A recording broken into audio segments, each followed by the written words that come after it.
O Galaxy M34 foi lançado no final do ano passado como uma opção para aqueles que estavam procurando um aparelho intermediário com uma ótima autonomia de bateria. Hoje, 6 meses depois do seu lançamento, o aparelho está custando metade do preço que ele foi anunciado. Será que vale a pena adquirir um agora?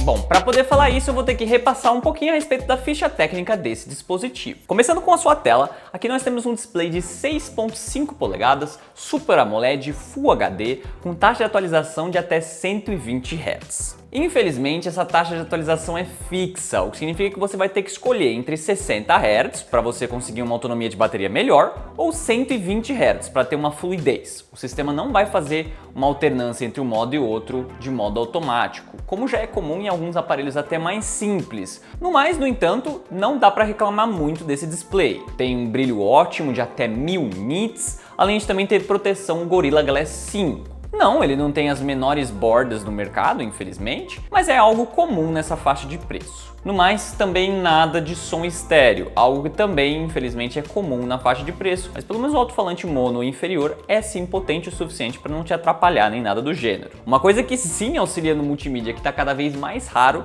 é a entrada P2 de fones de ouvido que tem nesse aparelho. Passando para o desempenho, o processador escolhido aqui pela Samsung não é nenhuma novidade. O processador Exynos 1280 tinha sido utilizado na geração anterior por diversos modelos. O próprio antecessor, o M33, tinha esse processador. O A33, no entanto, que foi bem mais famoso, tinha esse processador, e também o A53 também tinha. Aqui, no entanto, 6 GB de RAM e 128 GB de armazenamento interno, não 8 GB como no A53. Quando a gente olha ali em benchmarks, a gente vê até uma pontuação razoável, próximos a 460 mil pontos no Antutu e uma pontuação ali próxima dos 1000 a 2000 pontos no Geekbench. Mas beleza, então, o que isso significa no dia a dia? Quando eu testei o aparelho originalmente, lá em novembro, eu sim fiquei um pouco desapontado com esse aparelho. Por mais que o seu desempenho em games não seja ruim, a gente vê ali no COD Mobile, por exemplo, uma qualidade alta e na taxa do quadro muito alta, não teve nenhum travamento no jogo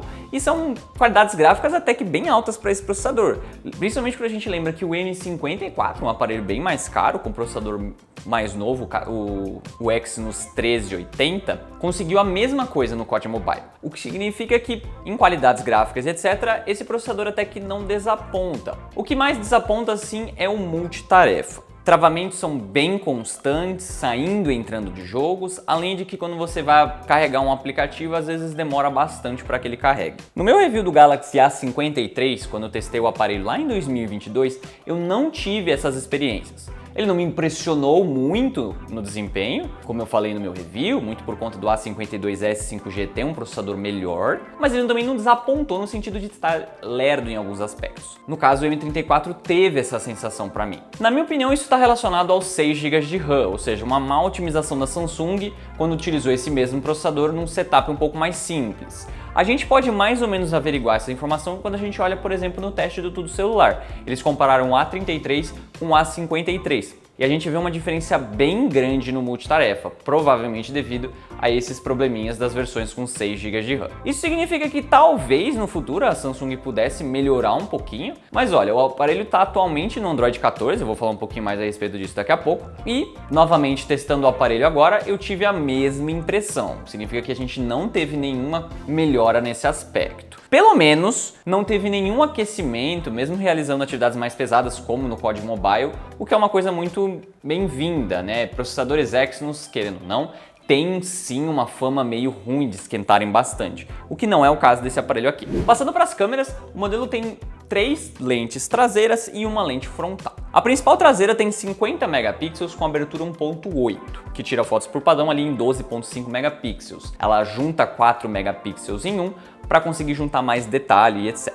Por mais que possa ser o mesmo sensor utilizado por aparelhos mais caros, como o A54, na verdade é um sensor mais simples, que captura pixels bem menores e, portanto, tem uma qualidade não muito boa, principalmente em cenários de iluminação mais fraca. É o mesmo sensor emplacado pelo A24, 4G ou o M33. Mas pelo menos nessa geração aqui, o M34 ganhou estabilização ótica de imagem, o que é sempre bem-vindo e ajuda não só em fotos em movimento, mas em fotos mais noturnas. Assim você consegue estabilizar um pouco melhor e conseguir fazer com que entre mais luz na fotografia. A ultrawide também é um modelo mais simples. Aqui a gente tem 8 megapixels com abertura 2.2 que tira fotos de até 120 graus. É o mesmo sensor emplacado por outros aparelhos da linha M, M54, etc. Que já não me impressionavam no M54 e nesse aqui também não. Se você estiver do lado de fora de casa, de dia e tudo mais, você até consegue talvez tirar fotos legaisinhas. Qualquer coisa além disso vai faltar a qualidade do sensor, vai faltar uma abertura melhor para conseguir tirar fotos um pouco melhores. Além de que também para focar é uma certa dificuldade,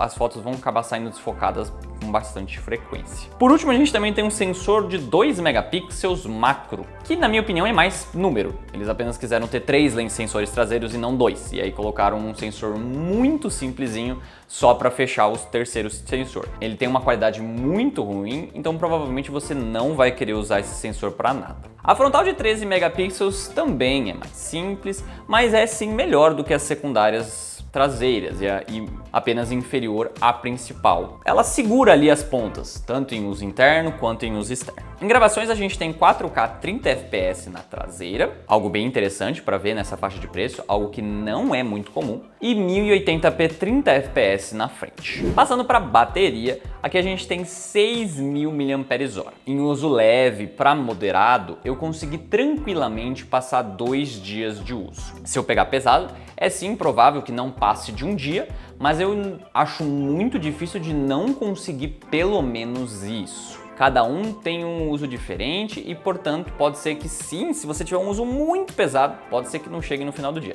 Mas eu acho bem pouco provável. Quando a gente olha ali no teste do Tudo Celular, a gente vê quase 33 horas de teste e eles mesmos também tiveram mais ou menos a mesma impressão. É um aparelho com uma bateria muito boa. O carregador de 15 watts que vem na caixa, no entanto, realmente não impressiona, demorando ali 2 horas e meia para carregar. Mas pelo menos ele sim suporta carregamentos um pouco melhores, de até 25 watts. Antes de concluir, eu quero falar apenas algo a respeito de alguns extras que eu acho sempre importante de mencionar. A gente tem aqui Wi-Fi 5 GHz apenas, nada de Wi-Fi 6, o que é comum nessa faixa de preço, Bluetooth 5.3, NFC, o que é muito bom de se ver, e P2, como eu falei, que também é muito bom de se ver. A gente tem aqui também um sensor de impressão digital na lateral, nada de sensor digital na tela, que não é dos mais rápidos, nem para esse tipo de sensor, e acaba demorando um pouquinho, tendo um leve atraso quando você coloca o dedo. No quesito do Android, o M34 foi o primeiro modelo da linha M mais barato a contar com a promessa de até 5 anos de atualização de segurança e 4 grandes updates. O que significa que com o modelo sendo lançado ali com o Android 13, ele vai receber até o Android 17, muitos anos ainda pela frente. Por fim, falemos de preço. O aparelho foi lançado por R$ 2.700, mas logo baixou bastante de preço. Atualmente ele está custando ali na faixa dos R$ 1.100. Se você busca, acima de tudo, uma bateria e quer ter uma tela legal e um conjunto de câmeras razoável, esse aparelho aqui com certeza faz um ótimo trabalho.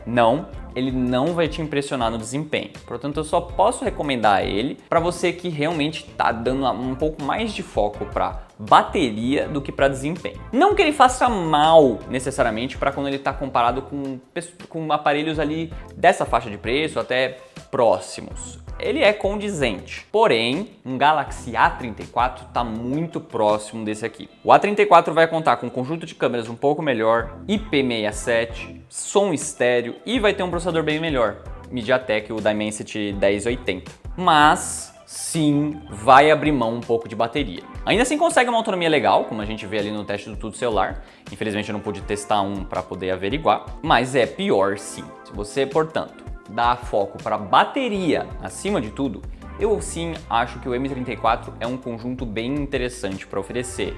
Muito porque o próximo aparelho da linha da Samsung a contar com uma bateria tão boa quanto essa é o M54, que está custando ali próximos aos R$ 1.600, R$ 1.700. Agora, se você puder abrir mão um pouquinho da bateria, eu acho que o A34 é uma tremenda opção também atualmente, ali na faixa dos R$ 1.200, às vezes em promoção, a R$ 1.300. Mas é isso, eu espero que vocês tenham gostado do vídeo. Se vocês gostaram, não se esqueçam de tapar aquele joinha e de se inscrever no canal para não perder mais conteúdos como esse.